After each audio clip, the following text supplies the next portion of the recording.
పంచాయతీ ఎన్నికల్లో వింత పోకడలు. 6 జనాభాకే సర్పంచ్. 3 వార్డులు కేటాయిస్తారా? మహమూద్ పట్నం పంచాయతీ ఎన్నిక నిలిపివేత. హైకోర్టు మధ్యంతర ఉత్తర్వులు కూడా.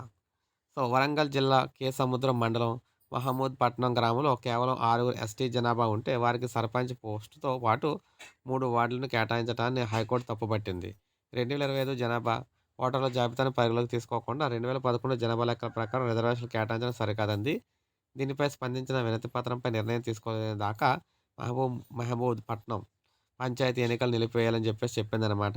మహమూద్ పట్నం సర్పంచ్ పోస్టును ఎస్టీ మహిళకు కేటాయించడాన్ని సవాల్ చేస్తూ పెట్ట గొడుగుల యూకూబ్ హైకోర్టులో అక్కడ అత్యవసరంగా లంచ్ మోషన్ పిటిషన్ దాఖలు చేశారు. దీనిపై జస్టిస్ టి.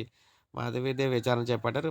పిటిషనర్ తరపు న్యాయవాది రమేష్ చెల్లా వాదనలు వినిపిస్తూ గ్రామంలో 2005 ఓటర్ల జాబితా ప్రకారం 576 మంది ఓటర్లు ఉన్నారు. అందులో ఎస్టీలు 6గురే ఉన్నారు.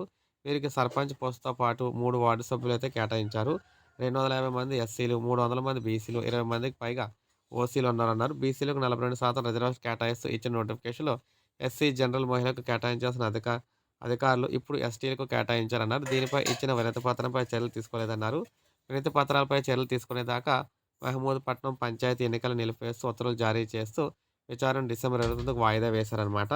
వీటితో పాటు రిజర్వేషన్లను సవాల్ చేస్తూ పలు పిటిషన్లపై విచారించిన న్యాయమూర్తి విచారణను శుక్రవారానికి వాయిదా వేశారు. బీసీ రిజర్వేషన్లకు సంబంధించిన వివాదం ప్రధాన న్యాయమూర్తి బెంచ్‌లో పెండింగ్‌లో ఉన్నందున ఉత్తర్వులు ఇవ్వలేకపోయారనమాట.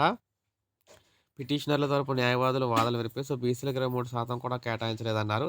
రాష్ట్ర ఎన్నికల సంఘం తరపు సీనియర్ న్యాయవాది విద్యాసాగర్ వాదనలు వినిపిస్తూ ఎస్సీ, ఎస్టీలకు జనాభా ప్రాతిపదికన రిజర్వేషన్లు కేటాయించిన అనంతరం బీసీలకు రిజర్వేషన్లు ఉంటాయన్నారు. ఎస్సీ, ఎస్టీలకు రాజ్యాంగపరంగా రిజర్వేషన్లు లభించాయని, వారి తర్వాత ఇతరులకు రిజర్వేషన్లు కల్పించే అధికారం ప్రభుత్వానికి ఉందన్నారు. వాదనలు విన్న న్యాయమూర్తి ఈ పిటిషన్‌లో ఎంతవరకు జోక్యం చేసుకోవాలో పరిశీలిస్తామన్నారు. సో, ఏదేమైనా మొత్తంగా ఈ పంచాయతీ ఎన్నికల్లో ముఖ్యంగా గందరగోళాలైతే చోటు చేసుకుంటున్నాయి. సో, ఇదే అప్డేట్. ఒక లైక్ చేయండి, సబ్స్క్రైబ్ చేసుకోండి మన ఛానల్